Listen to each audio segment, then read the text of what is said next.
Hi everyone, I'm Dr. Amanda Pasciucco, a licensed sex therapist. I've helped countless couples navigate the complexities of romantic relationships. Today, we're diving into a topic that touches every heart, the 3 most important things in a romantic relationship. If you're single, dating, or married, first let's set the stage. Romantic relationships thrive on not grand gestures, but on daily foundational things that build trust. As a therapist, I see how these elements interplay with intimacy, both emotional and physical. We'll explore each one with practical insight backed by research and real-world examples. Ready? Let's begin. 1. Open communication. Communication isn't just about speaking, it's the bridge to understanding. Research from the Gottman Institute shows that successful relationships have a 5-to-1 ratio of positive to negative interactions, all rooted in clear dialogue. So for every 1 negative interaction, healthy couples have 5 positive interactions. As a sex therapist, I emphasize that communication extends to the bedroom. Open up and talk often. If sex feels routine, talk about it. Explore together new positions, role play.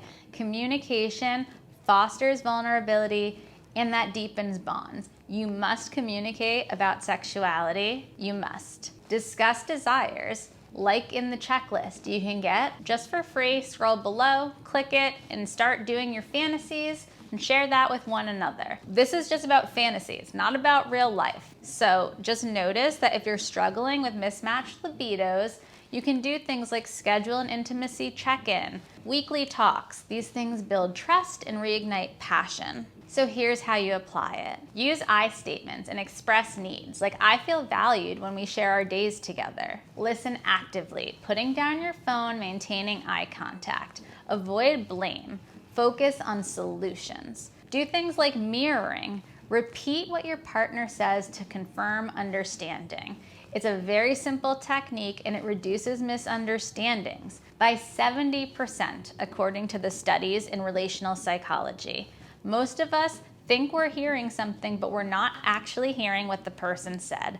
Remember, silence breeds resentment. Number 2, mutual respect. A study in the Journal of Sex and Marital Therapy shows couples who respect each other's agency report higher satisfaction, including in bed. Consent is always ongoing and enthusiastic. Here's the blueprint. Before you react, pause. Stop when you notice your emotions taking over. Identify what happens. Is this about the dirty dishes? Is this about deeper abandonment fear? Use something like I feel hurt, I feel scared. Own your side. And then actively listen without interrupting, swap perspectives, and build compassion. These are things that you and your partner can do together. Each of you setting times for you to have your turn to talk. When you don't know how to do this, a lot of people go to therapy so that they can learn how to collaborate during problem solving.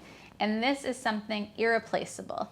If you have this skill in your relationship, you will keep it forever. We also need to learn how to disagree. Set timers for 2 minutes. Brainstorm solutions together. Always offer empathy, and it's not about trying to avoid fights. It's about fighting smarter with consistency that creates a safe space for true intimacy. You don't really need to go on more than 2 minutes about something negative. At the end of that 2 minutes, you can be done and complete that, and then come back to it at another time. Finally, emotional and physical intimacy. Intimacy is the heartbeat of romance. It's not just sex, it's closeness in all forms. As someone who has my PhD in clinical sexology, I've seen how emotional intimacy, sharing fears and dreams, fuels physical connection. Oxytocin, that bonding hormone, surges during intimate moments, and that strengthens ties. A landmark study by the Kinsey Institute links regular intimacy to lower stress and happier couples. Emotional intimacy builds through vulnerability, doing things like sharing your inner world over and over again. Physical intimacy,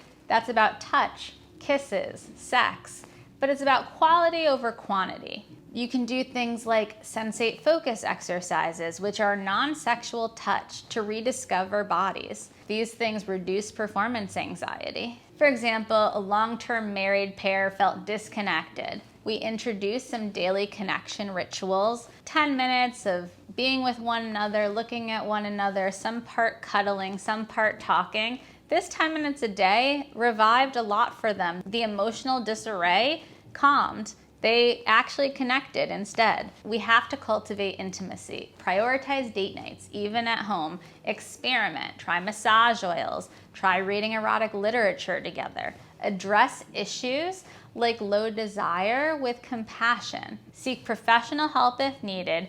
Don't insult the other person for anything that's going on physically, because intimacy involves vulnerability and nurturing that vulnerability. Communication, respect, and intimacy all interlock. Neglect one and the others are gonna suffer in partnership. Prioritize open communication to bridge gaps. Also prioritize mutual respect to honor each other.